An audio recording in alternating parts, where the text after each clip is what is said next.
Okay, looks like I'm live, and I think the audio seems to be working. I think this is my first time going live on this channel. Um, so, welcome. If you happen to come across the stream and want to just let me know quickly in the comments if you can hear me okay. Um, I know that the video is not going to be great and the lighting is not great down here in the basement, but so I'm wrapping up the venison jerky for the year. And I just wanted to show you a little bit about that and kind of answer some questions I've been getting about our jerky making process. So we have a large Cabela's dehydrator. I'll show you the trays. So this is what they look like when they're done. And this is the second to last batch. So I have one more batch to do, so I'll show you how we do that with the jerky gun. So this batch I did yesterday during the day or last night. They come out in strips about that long. They will kind of fit into a gallon size freezer bag, but I like to just break them in half if they're full. And for this seasoning, we just use, I can't remember the name of it. It's just in the grocery store. It's got pictures of animals on the front of it, and I just mix it up according to the prescription. This batch I probably did mix a little strong. I think I put enough mix in for 45 pounds, and I had about 42 pounds of meat, but I don't think it'll make big a difference. This is just the original flavoring. I've tried the mesquite and some of the other ones. The original is my favorite. So yeah, so once I'm done with a batch, we just go ahead and, you get some of these small pieces. Good idea just to check them every so often, but it does a very good job. It took me a little bit to dial in the temperature and time setting on it.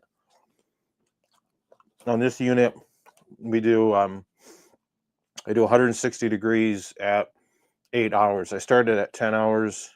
It was over dry. I went to 9 hours in the next batch.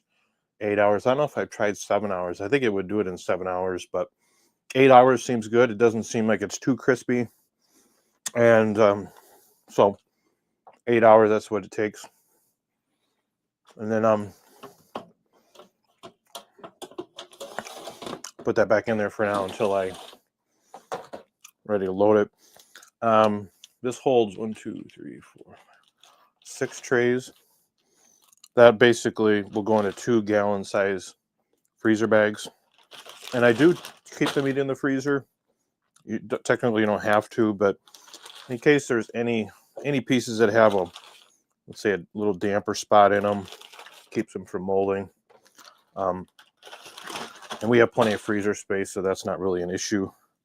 So I like to just break them down, and it makes a really good healthy snack. And we have plenty of beef, so I don't really worry too much about.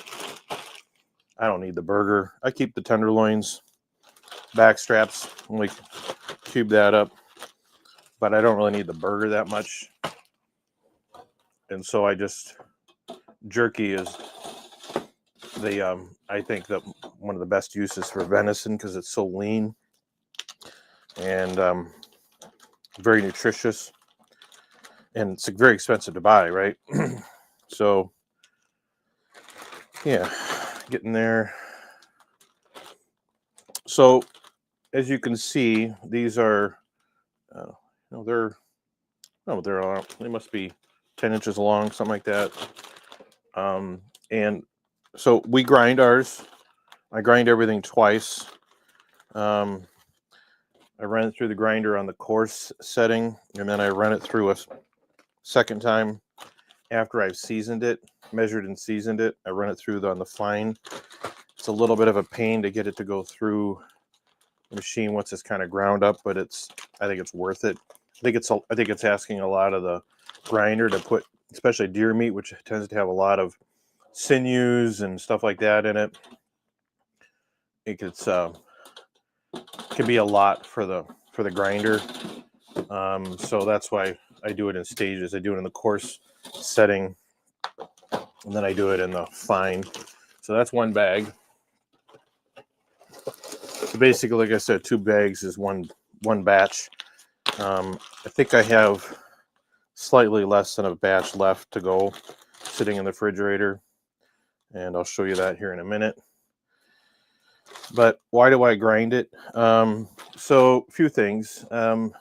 Especially with venison, it just tends to be tougher than beef, especially if you use up any of the, leg and shoulder meat, which I try to do. That stuff especially needs to be ground up. I know some people think it takes longer. I have always found it to be quicker to grind than to try and slice it evenly. And probably the biggest thing is just the uniformity of size. This allows us to get every piece exactly the same size, which makes drying it a lot easier, so you don't over dry certain parts and under dry others. Everything is exactly the same, and it's a lot easier to eat. Now, my dad, very conservative old guy, didn't like jerky for that reason, because he thought you ate it too fast, and he liked the fact that our old deer meat, you had to kind of sit and chew on it for an hour at a time to get it to go down. That's not my thing. But so I guess if you're trying to make your deer meat last the longest, I guess don't grind it, because it does take a while, and then you get all those nice sinews in your teeth. So that's primarily why we grind. And then by grinding, it allows us to use the jerky blaster. So it lays them out in just absolute uniform sizes and shapes. And if you ever want to give some as gifts and stuff, it just looks nicer this way. And I think it's also easier to get the seasoning mixed in and kind of infused with the meat. So, like I said, we grind it once, and I measure it out, season it, and then I grind it a second time, and then you really get the seasoning mixed into the kind of the pores. At some point, I wouldn't mind getting an actual mixer, but for now, I just mix it thoroughly by hand, and then you can then you let it sit in the refrigerator in a cool spot for 24 hours, and then you start to use it. And I've been really happy with it. We used to have a homemade recipe. It was my parents' recipe. I like this better. It's about $10. $10 does 15 pounds is the price if you mix it at sort of as prescribed on the box. So I'm going to go get the other batch here, and I'll show you how the blaster works.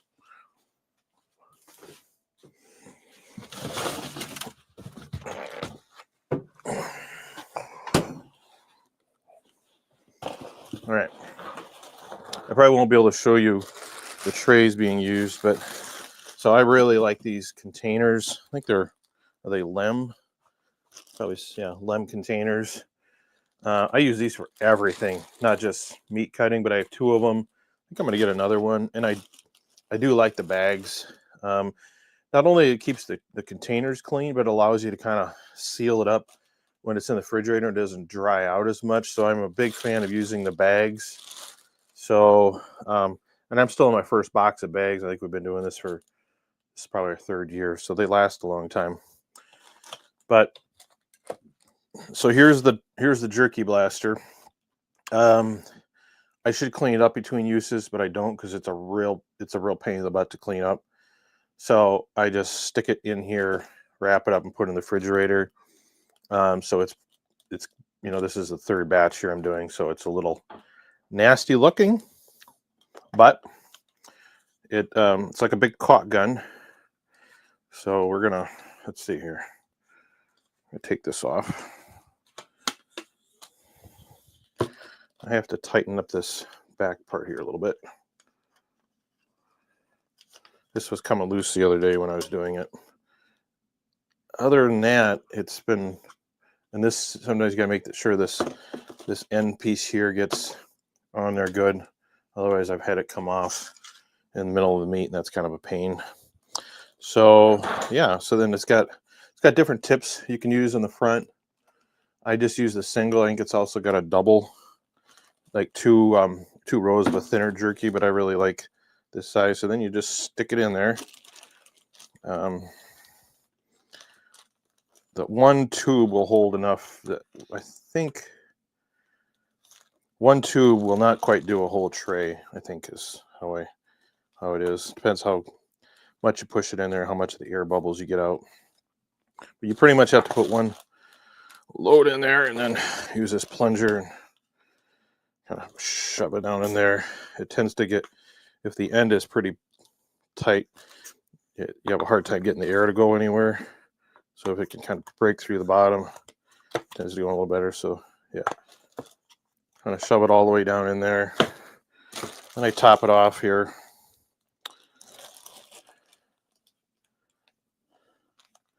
Like that. And then this, yep, this is ready to go on now.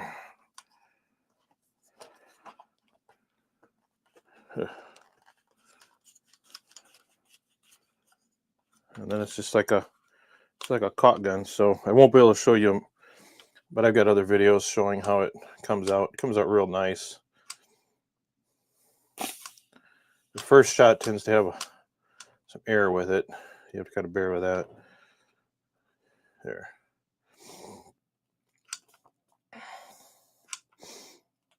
Okay.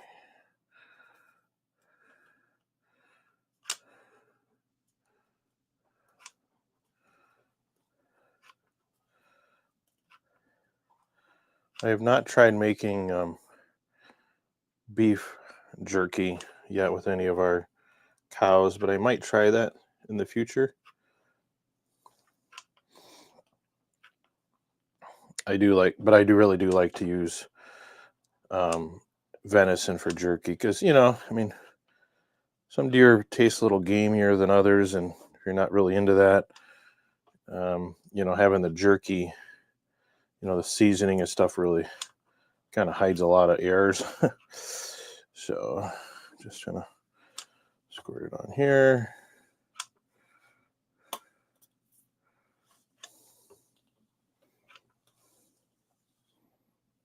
This.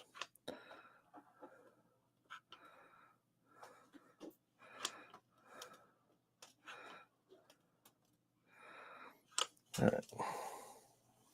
There is a kind of an air passage in the middle of these trays. There's right in the center, it's like 3 inches by 2 inches.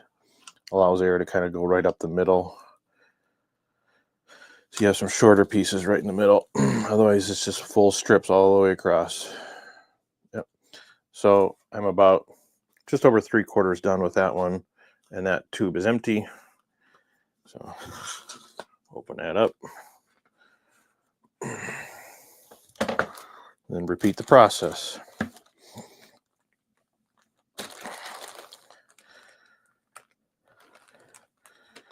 So yeah, I'd be curious what other people do with their venison. I know a lot of people like to mix pork with their deer meat. I haven't really done that or had to do it. We've eaten a lot of ground deer over time in roast, and haven't really had a problem with my wife or the kids eating that. The ground deer works really nice for things like, chili and, casserole bakes and things like that. It tends to be pretty dry, so it doesn't work for, let's say, hamburger patties. At least I haven't figured out how to do that unless you mix some pork with it. But because we raise a lot of our own beef and have access to beef, I bought a half a beef here about a month ago. So our freezers are plenty full of beef, and so if I have the option to eat a deer roast or a beef roast, I'm going to take the beef every time. So, but the jerky, I can't tell the difference.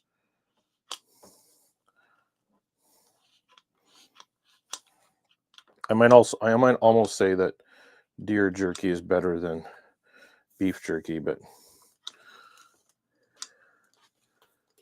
all right. So all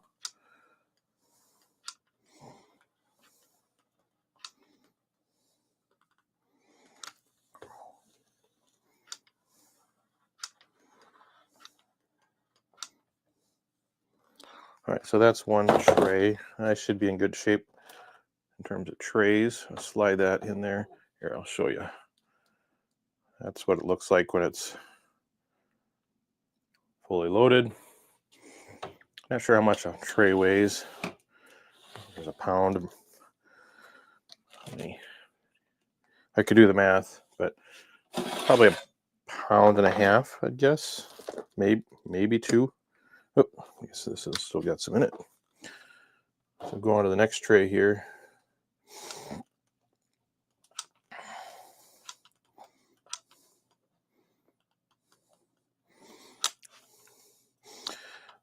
I think it helps a lot to have a big enough dryer, and also this is where the square one I think works a lot better. You know, I've used a lot of those round tray ones. I don't think they work very well for jerky because you lose a lot of space. And so for making jerky in a special way, having one of these big square units, I think, is definitely the way to go.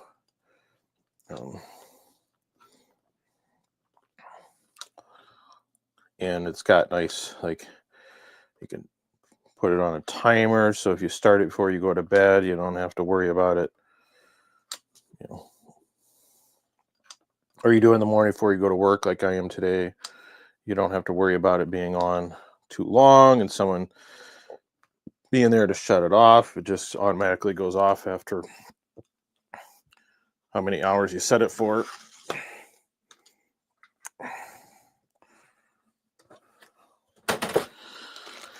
All right. My wife's probably wondering who I'm talking to down here.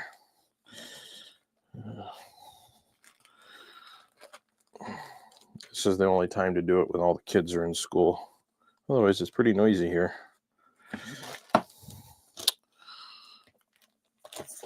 So my son, it was a down year for us here in Wisconsin. We did not see a ton of deer, and that was kind of I don't think we saw any bucks during the gun season, at least. And that was kind of pretty much the story, but there's a lot of deer around. I know the deer are around, but it was just a tough year to hunt. Didn't help that we didn't get really any snow this time. Got a little bit on the one day, and that's when my son got one of his deer. But so my 12-year-old son, this is his second time deer hunting with where he can actually shoot. Last year he shot a nice big doe on the very last day of the season with about a half hour to go, and so he was very proud of that. And then this year he shot a pretty small doe the first morning. We sat and we didn't see anything, and then on our way out she kind of jumped up, I suppose because she was young and immature. She made the fatal mistake of stopping long enough for him to get her. He made just a perfect shot on her broadside at probably 40 yards maybe. We shoot a 7mm 08, at least that's what I use for the kids. I'm not sure what other people use. I've had it for a few years. It's a really nice gun. It's packs a lot of punch, pretty flat shooting, but it doesn't have a ton of recoil, which is nice for the kids. So we got that one the first day, and then we hunted hard. Didn't see much. Like that Sunday, I'm trying to think if we went out. Maybe the day before Thanksgiving, I think we went out. So gun season here in Wisconsin is the weekend before Thanksgiving through the weekend after. And so you can hunt that whole week, of course. So then I don't think we hunted on Thanksgiving. And then the Friday after Thanksgiving, so Black Friday, we went out. And yeah, that had to have been the day. And had a lot of action. He shot on nice. We had we had just a little bit of snow overnight, not a ton, but just enough to kind of like you could cover the ground a little bit, and just made so you could actually see the deer that were a ways away. And so we saw a doe, a yearling, and a fawn kind of coming down below us. Probably wouldn't have seen them if there was no snow on the ground. I don't think I would have seen them at all. But I kind of caught a glimpse of them, and then they kind of passed down below us, almost exactly where he shot his first doe last year. And he made another really good shot on that doe. That 7mm 08 went through both deer, and they really bleed. I'm really impressed with it. So we shot that big doe, and then once she went down, the yearling took off, but the fawn was a little disoriented. Could have easily taken her out, but we said not to. That was, of course, the second deer already. So we just sat and waited, and then eventually the fawn and the yearling kind of found their way back down in front of us, and he entertained taking the yearling. Never had a great shot on her, and I tell my boys, don't take shots unless you're really comfortable with it. Don't rush shots. And so he passed it up, and I think he's a really good hunter, but he's sort of a sensitive guy. He thought that the fawn would be better off if she had that yearling with her to kind of keep an eye on her, so he let the yearling go. And we saw a lot of other deer too. Nothing close at all. No bucks that we could tell. And then, that was Friday morning. So then we went Friday. Oh yeah, on the way out, we're walking out again, and so we hunt down to the valley. Kind of walk down this logging trail down to the bottom, and got up on top. Must have been, I don't know, 9:30, because I had already gutted out that doe. But we had to go back and get a 4-wheeler to get her out of there.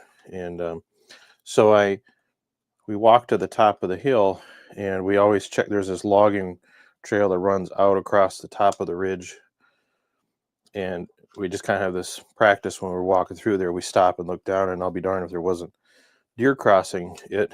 But they were kind of walking through quickly. So so I said, well, I have a hunch that they're going to come down below us on the other side of this ridge. So we kind of positioned a little bit, waited probably 10 or 15 minutes. And then that, sure enough, it was 4 does and fawns, whatever, came through. And the first one, the lead doe, had a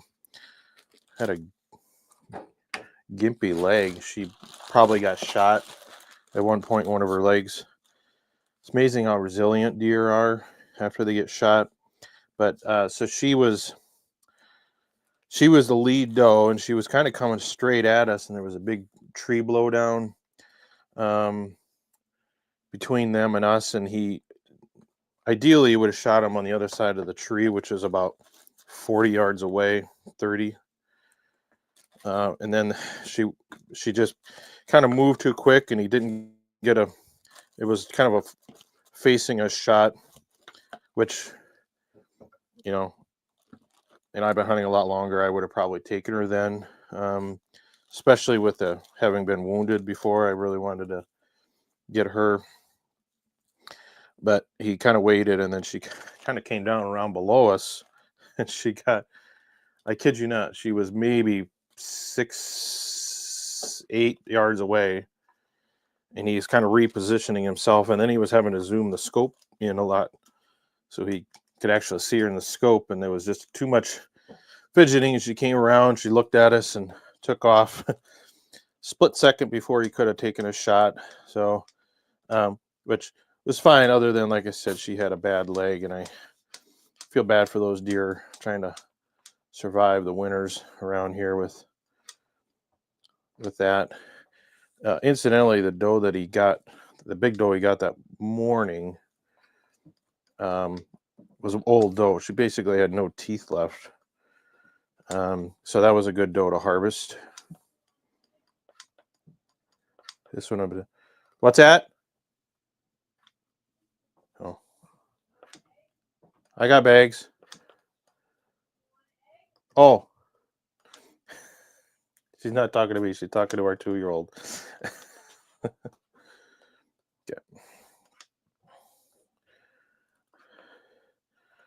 So yeah, and then it got pretty cold the last weekend, and saw some deer, but like a long way away, and we didn't really get any other chances.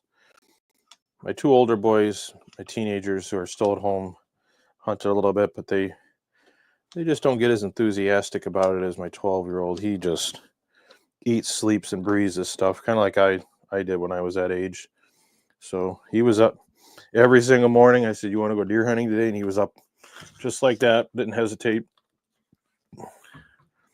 So, and it paid off for him. He got 2 deer this year. So now, I mean, he still could go bow hunting yet, but basically, he might go muzzleloader hunting. I don't know. But now he's got his eyes sight next. He's got 3 does. He's got his eyes set on getting a buck. So that'll be next year's goal, is to get him his first buck if we can. He's a very patient hunter. He's got that right balance of, he doesn't rush shots, but he is decisive when he needs to take the shot. Like when he waits for a good shot, and then when that good shot presents, he takes the shot. So he's got the right demeanor to be a good hunter. So yeah, I don't really hunt myself too much anymore. Not that I have anything against it. It's all I can do to kind of keep the boys going, and I would rather just come along.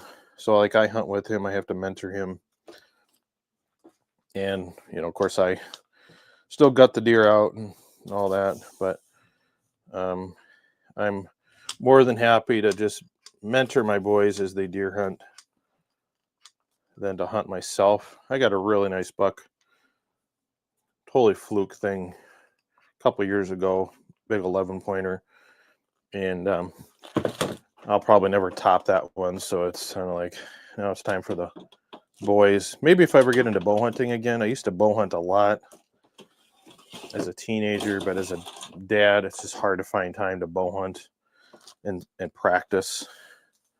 Although with the crossbows now, we can all hunt with crossbows here in Wisconsin. That makes it a little easier. But I'm mostly just there for guidance and moral support for my boys, and maybe my younger daughters will want to hunt when they get a little older.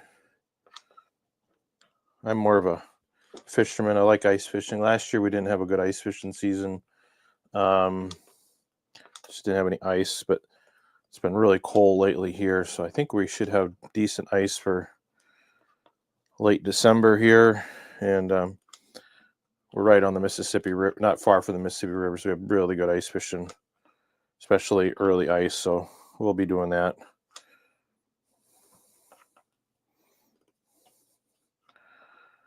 So getting towards the end of the meat. It takes a little bit of time. It's not, but you really can do a lot of meat with this setup in a small amount of time. you know, with this jerky gun here. Oh, it's the real deal. Highly recommend it.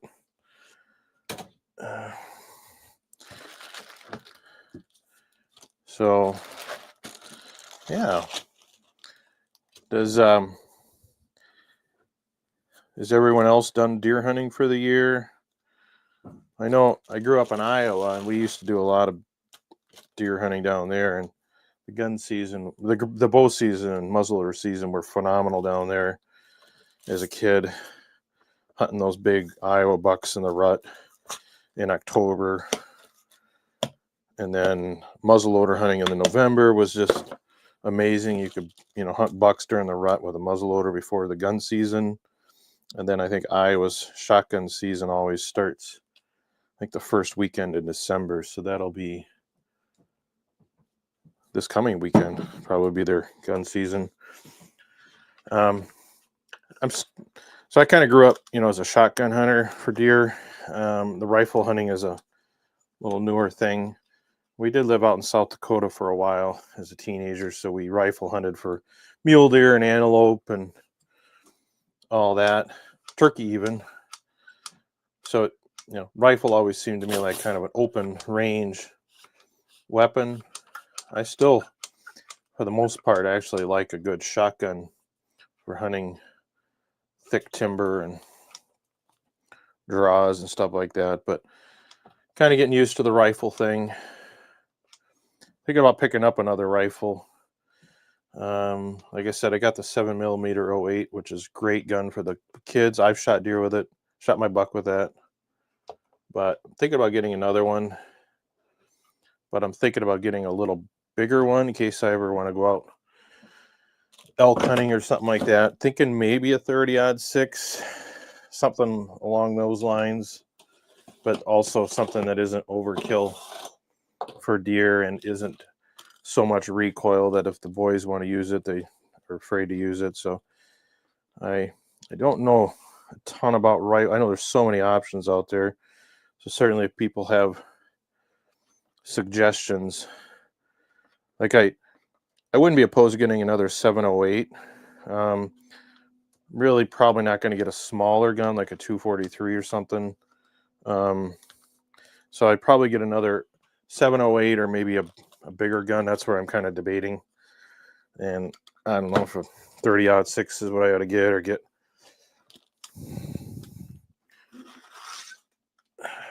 That's where my eyes kind of gloss over because I just don't know enough. There's so many options. I don't know what would be a good all-around deer rifle and big game rifle that's big enough for deer but can hunt out west if we decide to go out and do that. And it's going to be close here. Down to my last tray. I'm not sure I'm going to get it all in here. I might have to pull another tray out, see if I can rig it up here. I thought I had plenty of room, but we're getting not sure. This might just get cooked up or something for breakfast. So yeah, so got it stuffed up. It's getting pretty grungy now. And then you just screw that end on there. Haven't really had any trouble with it going on, even with all caked up with deer meat and stuff.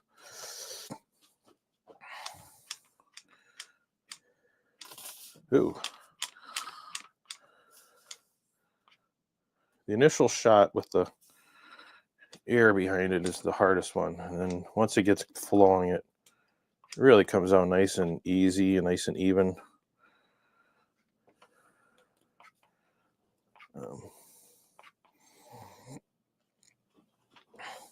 So on our property, so our woods are right below us here. Nice view out these double doors I got here.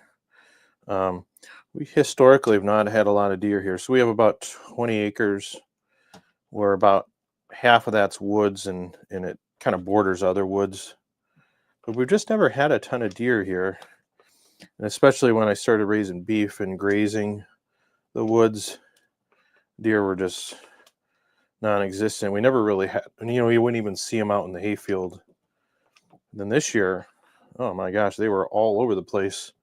But I didn't have beef out there this year. So I'm not sure if that was the reason or there's other factors. But we had a lot of deer. They were eating our apples. We had a huge apple crop this year. I guess I'm full. So we had deer up in our yard a lot, and the boys were doing their best shot. I'm going to get another tray here. There's one.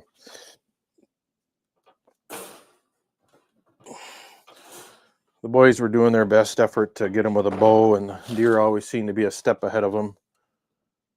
Let's see here. No bucks. It was kind of a consistent group of 4 or 5 does and fawns, and it was kind of nice to be able to see the deer out our window all the time, or sometimes right in the yard, right in the apple orchard. So I'm debating whether to go back to raising beef, and if I do, I probably won't pasture the woods anymore, because it's nice to have the deer, and it's nice to have a place for the boys to be able to go deer hunting here close at home. The place that we hunt otherwise is my buddy's place, and he's probably 7-8 miles from here, so you gotta drive there and drive home. I don't have a good way to get the deer out of the valley. If I get it, I gotta borrow his 4-wheeler. Whereas here, I can kind of get my tractor anywhere I need to go. Wow, starting more meat here than I thought there was. I don't know. Might have to make another batch. Okay.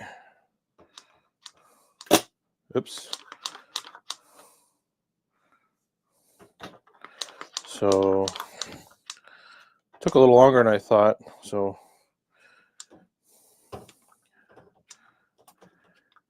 we've also canned a lot of deer meat in the past. I really like that. It's a nice way to use up deer meat.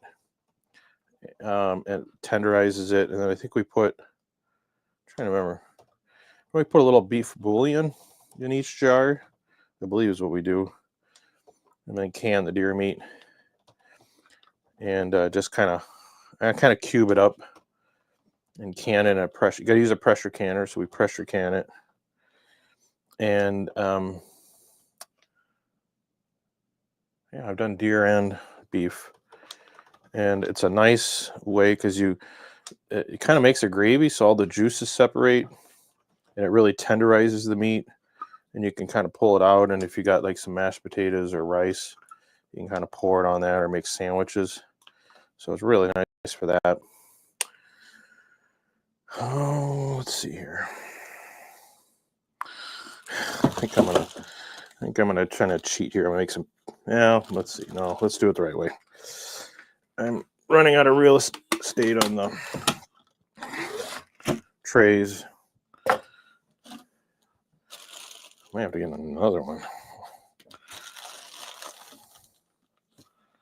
We'll see. Might be. It's gonna be close.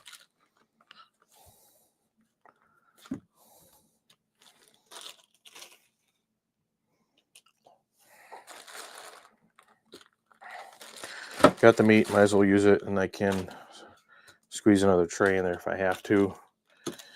Just keep shoving it in.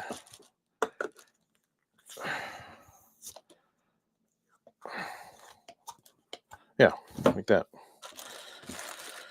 Okay.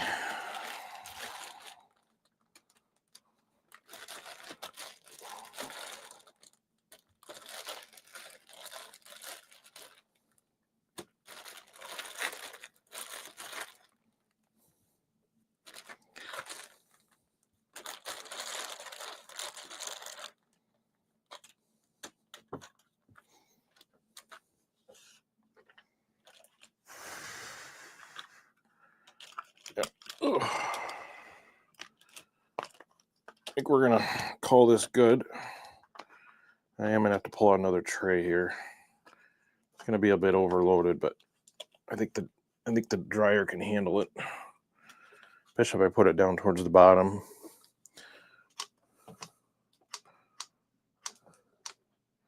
Ooh.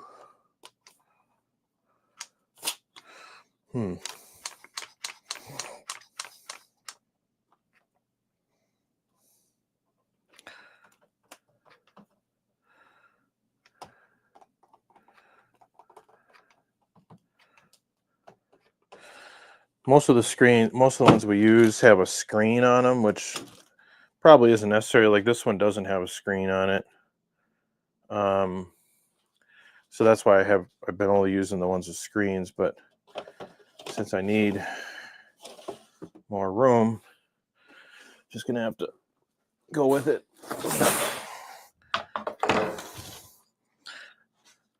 Maybe some small pieces will fall through, but it seems to hold together okay. Might have to get some more of those screens. Debate whether to put this on for 9 hours instead of my usual 8, just because there's a lot more meat on here. I don't know. Okay. Oh, I'm gonna fill up almost another tray.